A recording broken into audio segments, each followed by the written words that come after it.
finished. Oh.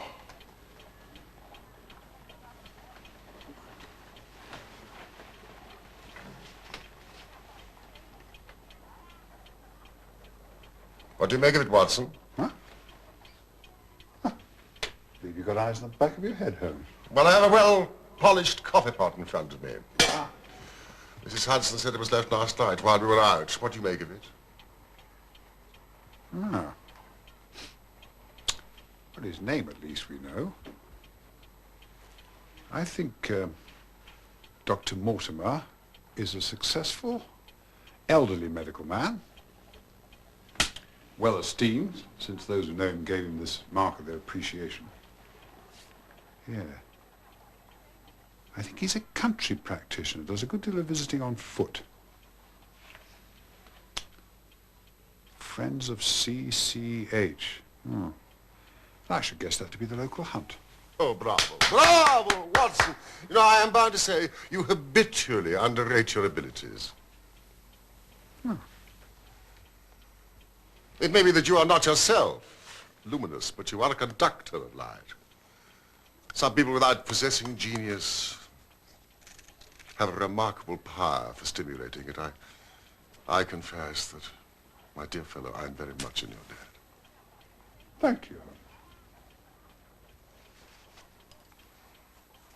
But I am afraid that most of your conclusions were erroneous. H. Surely, hospital. CC suggests Charing Cross. I mean, if so, I would postulate a young man, under 30, amiable, absent-minded, unambitious. And the possessor of a dog. Can I see the stick? What? Oh. Thank you.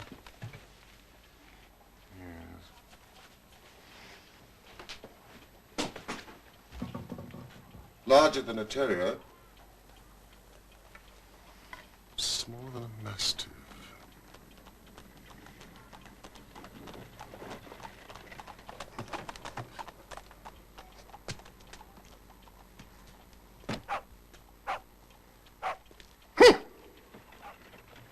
I was right. A curly-haired spaniel. Oh. Dr. Mortimer? Thank you, sir. Thank you. I wasn't sure whether I'd left it here or at the shipping office. The SS Gibraltar UC docks today at Tilbury. Ah. You interest me very much, Mr. Holmes. I'd hardly expected so dolichocephalic a skull or such well-marked supraorbital development. Would you have any objection to my running my finger along your parietal fissure? Please, Dr. Mortimer. A cast of your skull, sir, until the original becomes available. It is not my intention to be fulsome, but I confess, I covet your skull. Behave and sit down, Dr. Mortimer. This one. Yes, good boy. Well, I presume that it was not your phrenological passion which drew you to Baker Street. Unfortunately, it was not, sir. Spot. I have here the statement of a certain legend which runs in the Baskerville family. Baskerville? Yeah, I'm an executor of Sir Charles Baskerville's will and found it amongst his papers.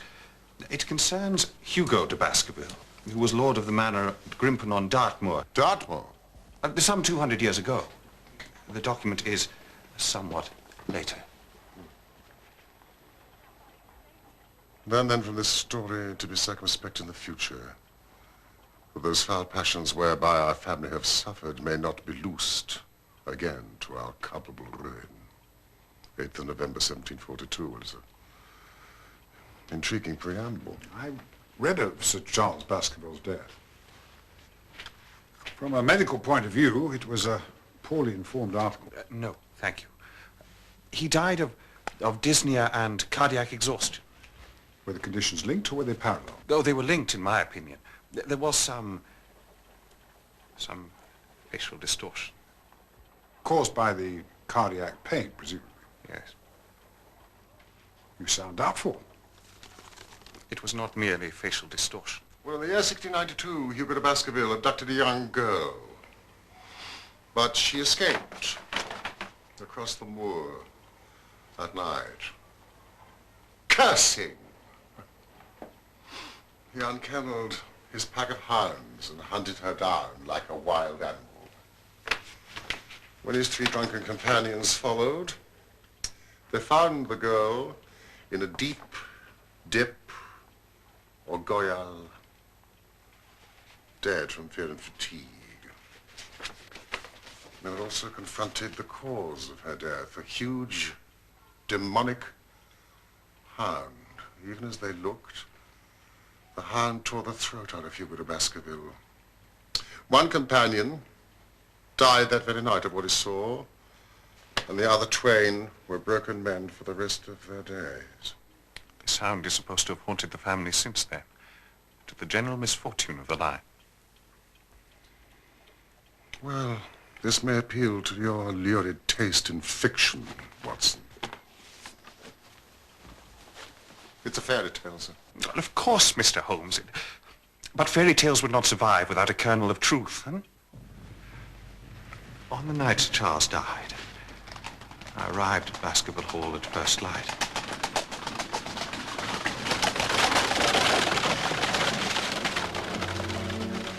I shall tell you what I found. No more or less. What do you please, sir? I had been concerned about him for some time. He had become obsessed with the legend of the Hound. By the summer house. He believed he had heard the Hound itself upon the moors. He even believed he had seen it. At the time, I took such morbid fancies to be part and parcel of Sir Charles's pathological condition. And now? I no longer believe that to be the case. There, sir. We didn't like to move him, sir. Once we knew. Yes. Yes, quite, Barrymore. A sad occasion, Mrs. Barrymore. An unhappy vigil for you. He was our hope, Doctor. Hope of the country hereabouts. He brought the world to us. He was our hope.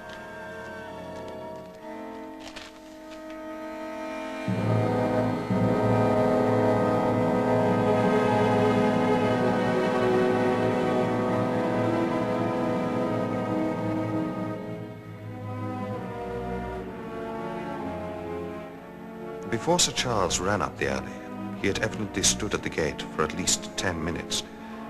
How do you know that? The ash had dropped twice from his cigar, and there were also 3 spent matches. Press me, Dr. Mortimer. Was there anything else? Yes. Footprints? A man or a woman's?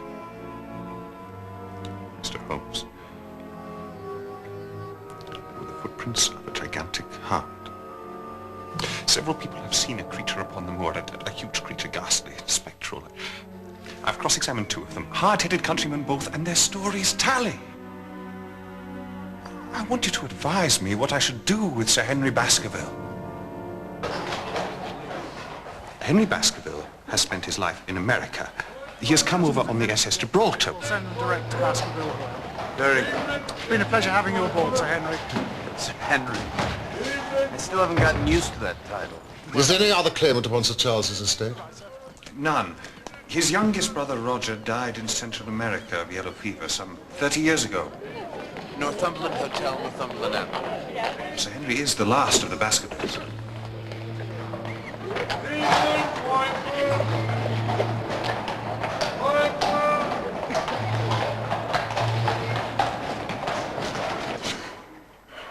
Why did you not consult me immediately?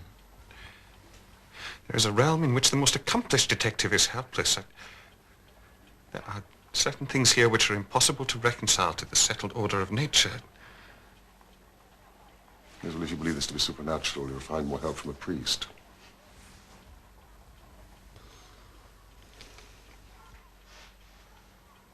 No. How can I assist? And I'll have an picture, damn it! He's in us there, sir. About his boot.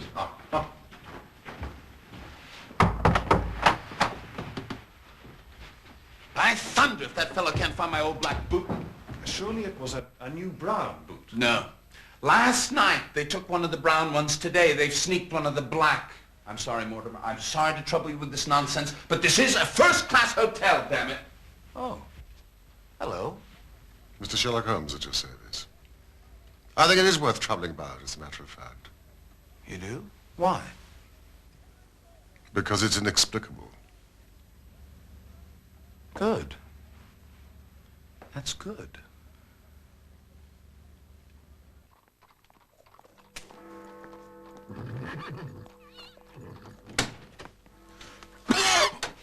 My God. Have you got a cold, Watson? Oh, it's this poisonous atmosphere. This is a bit thick, I suppose. Thick. It's intolerable. You've been at your club all day. How do you know that? Where do you think I'd be? Oh, here, clearly. Clearly. Oh, I've been in Devonshire. in spirit. Quite so. I sent out for a map from Stanford's. Ah. Now see here. Baskerville Hall. Grimpen. Just a clutter of cottages. Two moorland houses. Farmhouses. Laughter Hall. Meadowpit House. I mean, that is all. Oh, this represents marshland. And these barrels. Some prehistoric settlement or burial ground. A tin mine.